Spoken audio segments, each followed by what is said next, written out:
നമസ്കാരം. We are Pharmagate Malayalam YouTube ചാനലിലേക്ക് സ്വാഗതം. ഇന്ന് നമ്മൾ നോക്കുന്നത് generic medicine, branded medicine, Jan Aushadhi medicines എന്നിവയെപ്പറ്റി വളരെ സിമ്പിളായി നോക്കാം. ആദ്യം ജനറിക് മെഡിസിൻ എന്നത് എന്താണെന്ന് പറയാം. ഒരു മെഡിസിൻ വർക്ക് ചെയ്യാൻ സഹായിക്കുന്ന പ്രധാന ഘടകത്തെ ആക്റ്റീവ് ഇൻഗ്രീഡിയൻറ്റ് എന്ന് പറയുന്നു. ഉദാഹരണം, പനിക്ക് ഉപയോഗിക്കുന്ന പാരസെറ്റമോൾ ടാബ്ലറ്റ് എടുത്താൽ അതിൽ പനി കുറയ്ക്കാൻ സഹായിക്കുന്നത് പാരസെറ്റമോൾ എന്ന ഘടകമാണ്. ഇപ്പോൾ പല കമ്പനിക്കാർ ഉണ്ടാക്കിയാലും ഒരേ മരുന്നുണ്ടാക്കിയാലും അതിലെ ആക്റ്റീവ് ഇൻഗ്രീഡിയൻറ്റ് സെയിം ആയിരിക്കാം. അതുകൊണ്ട് ചില ബ്രാൻഡഡ് മെഡിസിൻസിനും ജനറിക് മെഡിസിൻസിനുമുള്ള മെയിൻ ഇൻഗ്രീഡിയൻറ്റ് ഒരുപോലെ ആയിരിക്കും. അപ്പോൾ വില വ്യത്യാസം എവിടെ നിന്നാണ് വരുന്നത്? ഇതാണ് ഏറ്റവും പ്രധാനപ്പെട്ട ഭാഗം. ഒരു ബ്രാൻഡഡ് കമ്പനീസ് അവരുടെ പരസ്യം, advertisement, TV promotion, marketing, medical representative system, attractive packing എന്നിവയ്ക്ക് വളരെയധികം പണം ചിലവാക്കും. ഈ ചിലവുകൾ മരുന്നിൻ്റെ വിലയുടെ കൂടെ ആഡാകും. അതുകൊണ്ടാണ് ചില ബ്രാൻഡഡ് മെഡിസിൻസിന് ഉയർന്ന വില കാണുന്നത്. പക്ഷേ ജനറിക് മെഡിസിൻ സിസ്റ്റത്തിൽ മാർക്കറ്റിംഗ് ചിലവ് വളരെ കുറവാണ്. പ്രത്യേകിച്ചും ജൻ ഔഷധി മെഡിസിനിൽ അഫോർഡബിൾ ആയിട്ടുള്ള പ്രൈസിംഗ് ആണ് പ്രധാനമായിട്ടും ഉള്ളത്. അതുകൊണ്ട് പല മരുന്നുകളും വളരെ കുറവ് വിലയിൽ ജൻ ഔഷധി മെഡിക്കൽ ഷോപ്പുകളിൽ ലഭിക്കുവാൻ സാധിക്കും. പക്ഷേ ഇവിടെ മറ്റൊരു കാര്യം കൂടി ശ്രദ്ധിക്കണം. ചില മരുന്നുകൾക്ക് കമ്പനി പേറ്റന്റ് ഉണ്ടായിരിക്കാം. അതായത് ഒരു പുതിയ മെഡിസിൻ ഡെവലപ്പ് ചെയ്യാൻ കമ്പനി വർഷങ്ങളോളം ഗവേഷണങ്ങളും ടെസ്റ്റിങ്ങും നടത്തും. Clinical trials, safety studies, approval process ഇവയെല്ലാം വളരെ കോസ്റ്റ്ലിയാണ്. അതുകൊണ്ട് പുതിയ പേറ്റന്റ് മെഡിസിൻ തുടക്കത്തിൽ വില കൂടുതലായിരിക്കാം. പേറ്റന്റ് പീരീഡ് കഴിയുന്നത് വരെ മറ്റുള്ള കമ്പനീസിന് അതേ മെഡിസിൻ കോപ്പി ചെയ്ത് നിർമ്മിക്കാൻ സാധിക്കില്ല. പക്ഷേ പേറ്റന്റ് കഴിഞ്ഞതിന് ശേഷം മറ്റ് കമ്പനീസ് ജനറിക് വേർഷൻ നിർമ്മിക്കാൻ തുടങ്ങും.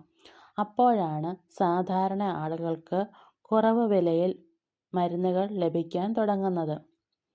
ഇപ്പോൾ പലർക്കും മറ്റൊരു സംശയം വരും, വില കുറവാണെങ്കിൽ ക്വാളിറ്റി കുറവാണോ എന്നത്. അത് എല്ലായ്പ്പോഴും ശരിയല്ല. ഇന്ത്യയിൽ മെഡിസിൻസ് മാർക്കറ്റിൽ വരാൻ ചില സ്റ്റാൻഡേർഡ്സ് ഫോളോ ചെയ്യണം. ഗവൺമെൻറ് അപ്രൂവൽ, മാനുഫാക്ചറിംഗ് സ്റ്റാൻഡേർഡ്സ് തുടങ്ങിയ കാര്യങ്ങൾ ഉണ്ടാകും.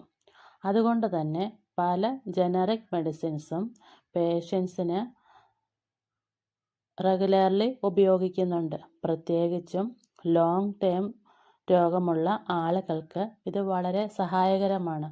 ഉദാഹരണത്തിന് ഷുഗർ, പ്രഷർ, തൈറോയിഡ്, കൊളസ്ട്രോൾ ഇവയ്ക്ക് ഡെയിലി മരുന്ന് വേണം.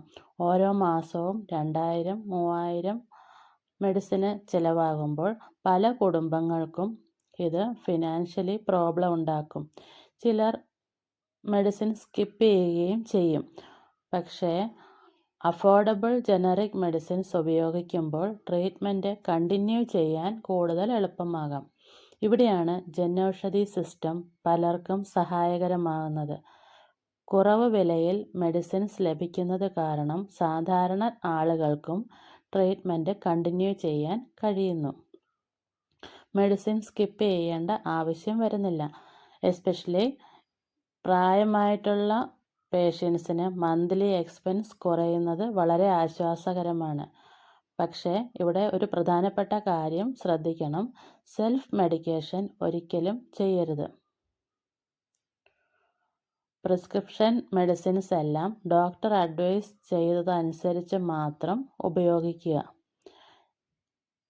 ജനറിക് ഓൾട്ടർനേറ്റീവ് മെഡിസിൻ അവൈലബിൾ ആണോ എന്ന് ഡോക്ടറിനോടോ ഫാർമസിസ്റ്റിനോടോ ചോദിച്ച് മനസ്സിലാക്കാം. മറ്റൊരു കാര്യം, വില കൂടുതലുള്ള എല്ലാ മെഡിസിൻസും അൺനെസസറി ആവശ്യമില്ലാത്തതാണ് എന്ന് പറയാൻ പറ്റില്ല. പക്ഷെ ചില special formulations, sustained release tablet, advanced delivery systems എന്നിവയിൽ ബ്രാൻഡഡ് പ്രോഡക്ട്സ് കൂടുതൽ പ്രിഫേർഡ് ആയേക്കാം. അതുകൊണ്ട് ഓരോ മെഡിസിനും സിറ്റുവേഷൻ അനുസരിച്ച് ഇമ്പോർട്ടൻസ് ഉണ്ടാകും.